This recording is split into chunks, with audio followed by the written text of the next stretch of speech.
दोस्तों, आप सुन रहे हैं अनसुनी कहानियां। महाभारत का युद्ध शुरू होने को था। देश भर के योद्धा या तो कौरवों के साथ थे या फिर पांडवों के। इसी बीच महाबली भीम के पौत्र बर्बरीक भी बढ़ रहे थे कुरुक्षेत्र की ओर। श्री कृष्ण को जैसे ही पता चला कि बर्बरीक रणभूमि की तरफ आ रहे हैं तो वह आशंका से घिर उठे। उन्हें डर था कि यह योद्धा कौरवों की सेना के साथ हो जाएगा। बर्बरीक का कौरवों की तरफ से लड़ना यानी पांडवों की हार। बेवजह भी नहीं था श्री कृष्ण का डर।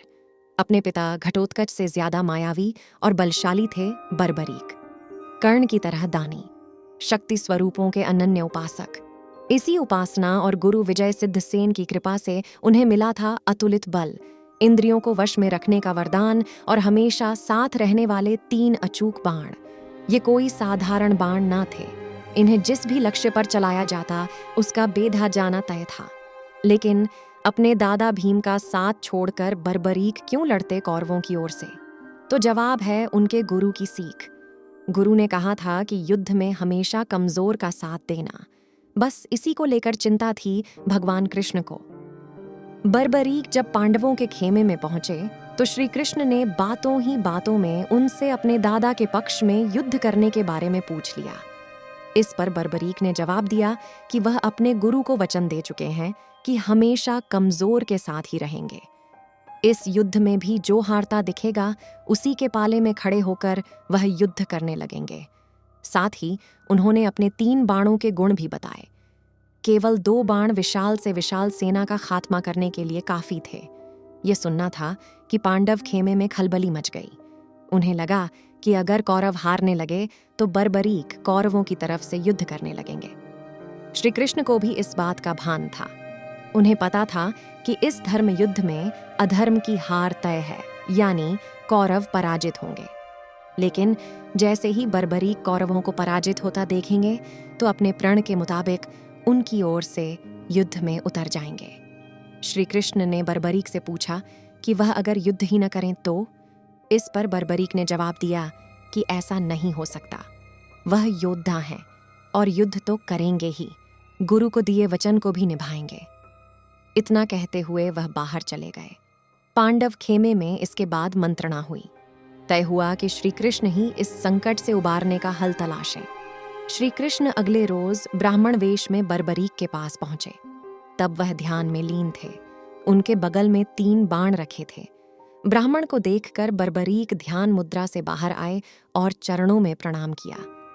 ब्राह्मण ने पूछा, यहाँ पीपल के पेड़ के नीचे ध्यान मुद्रा में बैठे होने का क्या कारण है और तुम कौन हो? बर्बरीक ने उन्हें अपना परिचय देते हुए बताया कि वह युद्ध करने आए हैं। ब्राह्मण ने इस पर कहा, तुम्हारे पास तो केवल 3 बाण हैं, इनके सहारे युद्ध कैसे करोगे? इस पर बर्बरीक ने उन बाणों के अमोघ होने की पूरी कहानी सुनाई। ब्राह्मण ने पीपल के पेड़ की तरफ उंगली दिखाते हुए कहा, मान लो यह पीपल का पेड़ एक विशाल सेना है और इसके सभी पत्ते एक एक सैनिक। कैसे तुम इन बाणों से उन्हें बेधोगे?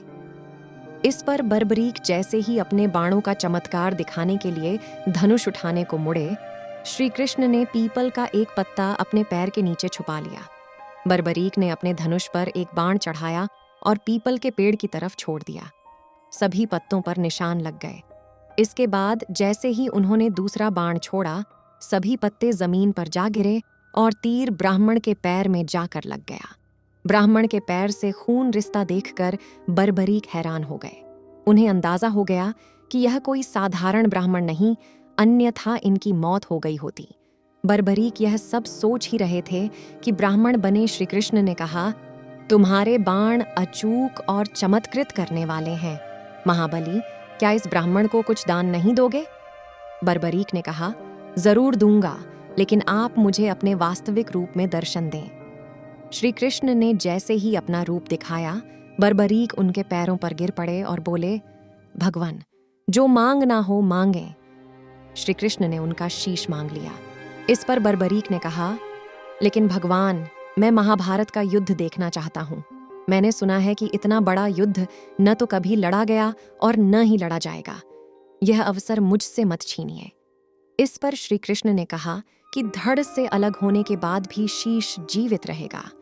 आंखें सब देख सकेंगी और कान सब सुन सकेंगे। ये सुनते ही बर्बरीक की इच्छा पूरी हो गई और उन्होंने तलवार से अपना शीश काटकर भगवान श्री कृष्ण को दे दिया। मधुसूदन ने बर्बरीक का कटा शीश कुरुक्षेत्र के पास की ऊंची पहाड़ी पर रख दिया। महाभारत का पूरा युद्ध देखा। श्री कृष्ण को बर्बरीक अपना मार्गदर्शक मानते थे। वजह थी, जन्म के बाद जब घटोत्कच उन्हें लेकर द्वारका पहुंचे तो श्री कृष्ण ने ही उन्हें शक्ति स्वरूपों की उपासना के लिए महिसागर जाने को कहा था। बर्बरीक ने वहीं पर शक्ति स्वरूपों की उपासना की और गुरु विजय सिद्धसेन की सिद्धि पूरी होने तक उनकी रक्षा की थी। इसी के प्रतिफल में वह अजेय बन सके थे। महाभारत के युद्ध में जब पांडवों को विजय मिली तो उनमें श्रेय लेने की होड़ मच गई। युधिष्ठिर कृतज्ञ हो रहे थे वासुदेव के प्रति। वहीं भीम को लग रहा था कि उन्होंने ही धृतराष्ट्र के पुत्रों को मारा है और इस वजह से युद्ध का परिणाम उनके पक्ष में आया। दूसरी ओर अर्जुन भी श्री कृष्ण के प्रति ही कृतज्ञ रहे। आखिरकार तय हुआ कि बर्बरीक ने पूरा युद्ध देखा है तो उन्हीं के पास चला जाए। बर्बरीक ने उनसे कहा, मैंने तो शत्रुओं के साथ केवल एक पुरुष को युद्ध करते देखा है।